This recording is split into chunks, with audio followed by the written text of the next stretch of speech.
जो आज हम वात प्रकृति के कौन कौन से रोग होते हैं वह हम करवाएंगे कि वात प्रकृति में कितने रोग हैं।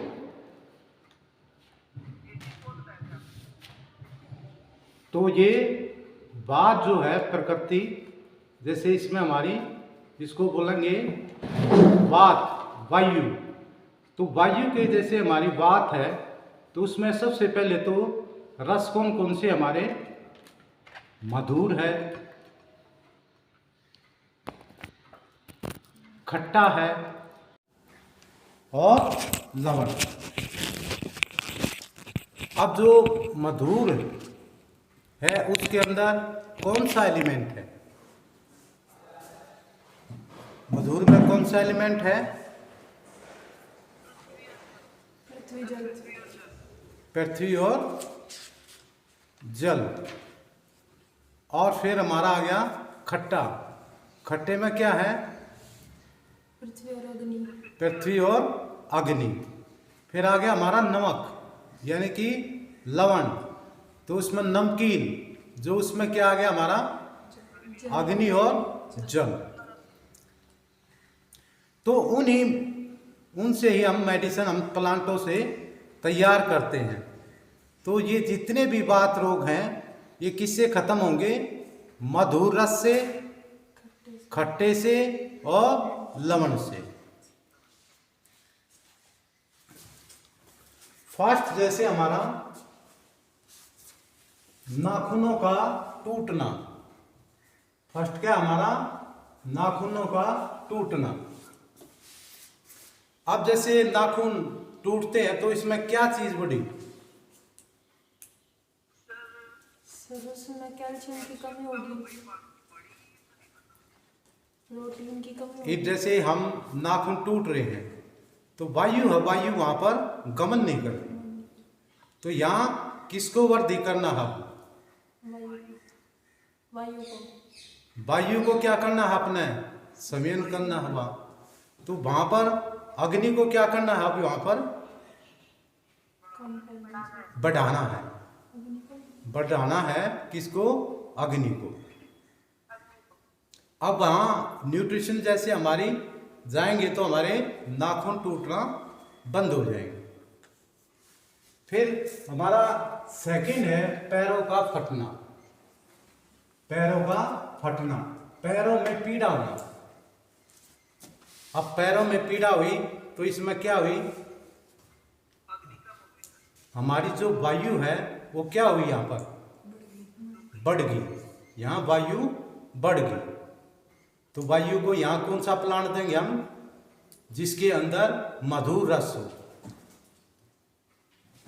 और फिर इसके बाद आगे हमारे पैरों का जो है अछेता स्थान पर न पड़ना। ये अछेता जो शब्द है ये संस्कृत का है, यानी कि हमारे पैरों पिंडलियों जो होती है उसके अंदर क्या हुआ? ये चेता पर स्थान पर नहीं पड़ती, यानी कि हम जैसे चलते हैं तो एकदम आगे की तरफ नहीं बढ़ती। फिर पैरों में स्पर्श का पता न चलना, यानी कि नमनेस, सुनपना। फिर हमारे एडी के ऊपर दाएं बाएं बाहर निकलती हड्डी, यानी कि हमारी एडी के अंदर जैसे बाएं की इसमें कैसे होगी? हमारी हड्डी की क्या होगी? यहाँ पर फॉर्मेशन बाहर की तरफ निकलती। और फिर हमारी पिंडलियों में जकड़न। जो पिंडली होती है उसमें क्या आ गई? जकड़न। घुटने फटने की पीड़ा, जैसे हमारा घुटना है तो घुटने में कैसी पीड़ा? जैसे फटेगा ऐसी पीड़ा। जांघ का जकड़ जाना, जैसे हमारी जांघें होती है उसका जकड़ जाना। लंगड़ापन, कांच का निकलना।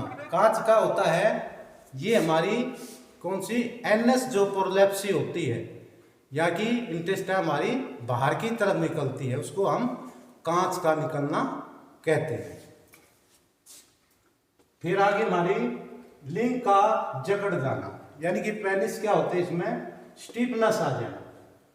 पेडू वैजान संधि में रुकावट, यानी कि पेडू स्टोमक के अंदर एंड किसके अंदर, जांग के अंदर संधि, जो जहां पर ये मिलते हैं वहां पर क्या होगी, रुकावट होना। मल का बढ़ना व अधिक निकलना, यानी कि मल बढ़ना और अधिक निकलना। कुबड़ापन, आपने देखा होगा जैसे पीछे की तरफ क्या होती है, हमारी जो स्कैपुला होता है ये ऐसे नीचे की तरफ में निकलता है। बोनापन, बोनापन या छोटा।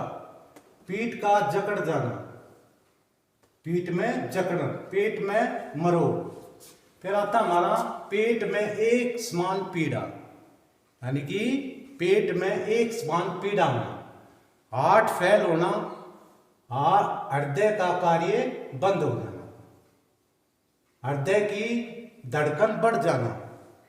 छाती या दिल में अचानक पीड़ा। फिर आगे हमारा 24 नंबर, छाती में रुकावट का अनुभव करना। फिर गर्दन के पीछे हिस्से में जकड़न, यानी पीछे जो हमारा सर्वाइकल रीजन, गर्दन के अगल बगल में जकड़न होना, यहां भी और पीछे भी। फिर हमारा 27 आ गया जबड़ों में जकड़न। फिर होठों का फटना, दांतों का फट, जैसे इसे फटकर टूटना, यानी कि किरना भरना, जैसे ईंट जैसे गिरती है ऐसे। दांतों की शीतलता, शीतलता क्या होगी, दांतों का हिलना। गूंगापन, मुंह का कसेलापन। 33 आ गई हमारी जीभ के रस का पता ना चलना। फिर नेक्स्ट आ गई नाक में गंध का पता ना चलना, जैसे जुकाम में सूंघने की शक्ति का नाश होना, हार्श होना है। और 35 हमारी कानों में पीड़ा होना, और शब्दों के अभाव में भी शब्द सुनना, ऊंचा सुनना, बहरापन और आंखों में पीड़ा। ये हमारे कितने हैं, 39। अभी और इसके अंदर हमारे रह गए, जो कि हम अभी नेक्स्ट जो अभी करवाएंगे, कौन से, हमारे वात प्रकृति के रोग। 41 इसमें 40 मुंह का सूखना, मुंह का सूखना। आंखों में पीड़ा, आंखों की पुतली का ऊपर चढ़ जाना, भौं का ऊपर चढ़ना। सिर में दर्द, मुंह का लकवा, यानी कि बैल फालसी। सिर के बालों की जगह का फटना, एक अंग का लकवा, राइट या लेफ्ट, सभी अंगों का लकवा। शरीर का जकड़ जाना, यानी कि पूरा शरीर जकड़ जाना। बिना परिश्रम के थकावट, चक्कर आना, जमाई, कंपन, हिचकी। प्रलाप, प्रलाप होता है जैसे हमें, जैसे इसमें प्यास का जैसे होती है बेचैनी से टाइम में। और गलानी, अंदर से क्या होती है, गलानी महसूस होती है। ये क्या हुए, हमारे इमोशन है, ये वात की, वायु की। प्रलाप और गलानी, यानी कि कोई चीज आपसे बिछड़ी है या कुछ भी है तो उसके प्रति प्रलाप करना। गलानी, अंदर से बहुत ही जैसे महसूस है, बहुत आत्म गलानी। फिर कठोरता, शरीर का सांवलापन, नींद का न आना, शीतर न होना, यानी कि एक जगह शीतर न होना। फिर आ गया हमारा एडी के 4 उंगल ऊपर दर्द। फिर हमारी सैटिका का दर्द, यानी गृहस्थी इसको बोलते हैं। और गुद्दा में पीड़ा, यानी कि एनएस में पेन। उधर पीड़ा, स्टोमक यानी पेन। भुजाओं का सूखना, यानी कि मसल सटोपी, माथे या टेम्पोरल बोन में दर्द होना, माथे और टेम्पोरल बोन में दर्द होना, कमर व हिप संधि में जकड़न, यानी कि हमारा हिप ज्वाइंट हो गया और हमारी पीछे ये पूरी इसमें जकड़न होना, यानी कि इसमें आगे हमारा टेस्टी जो होते हैं स्क्रोटम के अंदर उनका ऊपर की तरफ चढ़ जाना और नीचे न उतरना, वाणी में रुकावट, कंठ का ध्वस्त होना यानी कंठ का बैठ जाना, यानी कि ये हमारे 70 जो है वात रोग है, इसमें हमारे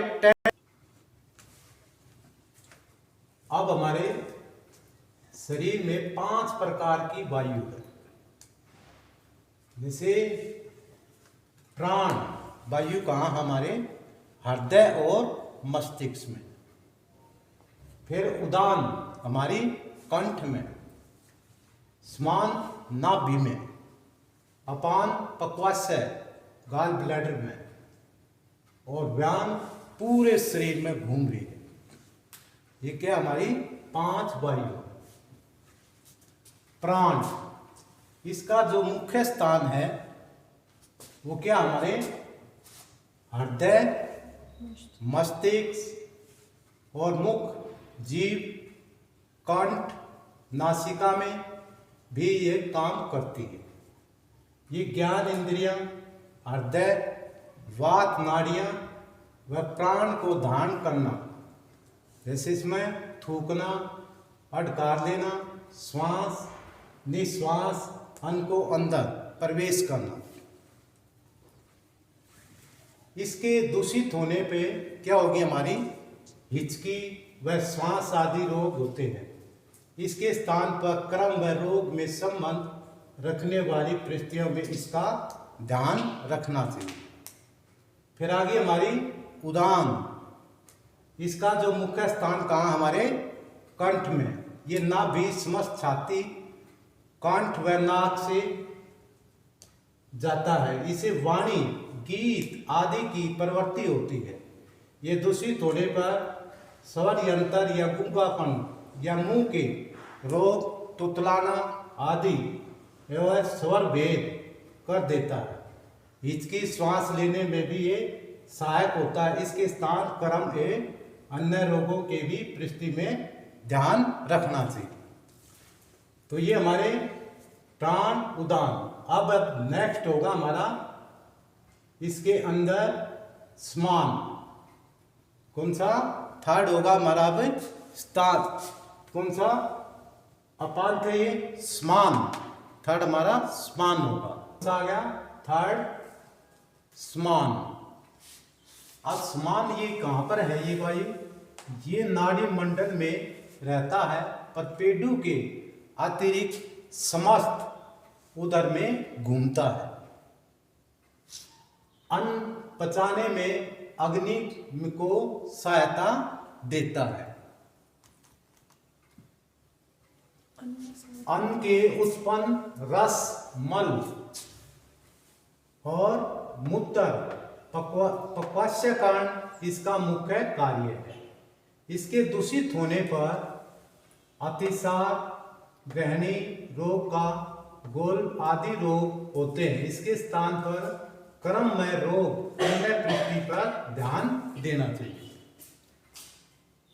अब आगे हमारी अपान वायु, इसका जो मुख्य स्थान है वो हमारे पक्वाशय में है।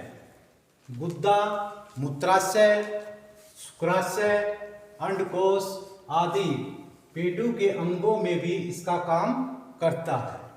इसका कार्य मूत्र मल को बाहर करना होता है। ये कुशित होने पर मल मूत्र वीर्य को गर्भ से बाहर निकालने में बाधा, अनियमितता, पीड़ा, अतिकाल या अतिशीघ्रता कर देता है। वीर्य रज, मस्तिष्क और मासिक धर्म, मूत्र के रोग, कष्ट से मूत्र निकलना व प्रमेह रोग भी ये करता है। इसके स्थान पर कर्म में रोगों की परिस्थितियों में इसका ध्यान रखना चाहिए। इसके दूषित करने का मुख्य स्थान पेडू व केंद्र मस्तिष्क है। अपान वायु के ठीक रहने से सभी वायु रोग हमारे ठीक रहते हैं। मस्तिष्क पर गहरा सूक्ष्म प्रभाव वात जो नाड़ियों पर पड़ता है। जबड़ों की जकड़न अपेक्षित आदि रोगों में पक्वाशय की जो है शुद्धि के साथ ही मस्तिष्क पर इसका ध्यान देना चाहिए। हमारी कौन सी आ गई? व्यान। इसका स्थान संपूर्ण शरीर में है। पलकों का गिरना, हाथ उठाना, पैर, जीभ, होठ, उंगली, गुप्त इंद्रियां, गुद्दा आदि अंगों से संबंध रखने वाली है। ये जैसे कुशित वायु सर्वांग या एकाग्र की अथवा में लकवा कर देता है इसमें, यानी कि पैरालाइटिक। गति, तनाव, ऐंठन से संबंधित रोगों में इस पर ध्यान चाहिए, पर अपान वायु की शुद्धि ना भूलें। यानी कि जब तक अपान वायु शुद्ध नहीं होगी तो सभी वायु हमारी दूषित होगी। यानी कि व्यान जो वायु जैसे इसमें दूषित होगी तो हमारी कोई भी, जैसे हमने 5 जैसे दी है, जैसे प्राण वायु है, तो प्राण जो वायु है वो क्या होगी? ऊपर की तरफ गति करेगी, तो किस पे जाएगी? हमारे सीधे मस्तिष्क पे और फिर हमारे हृदय पे जाएगी।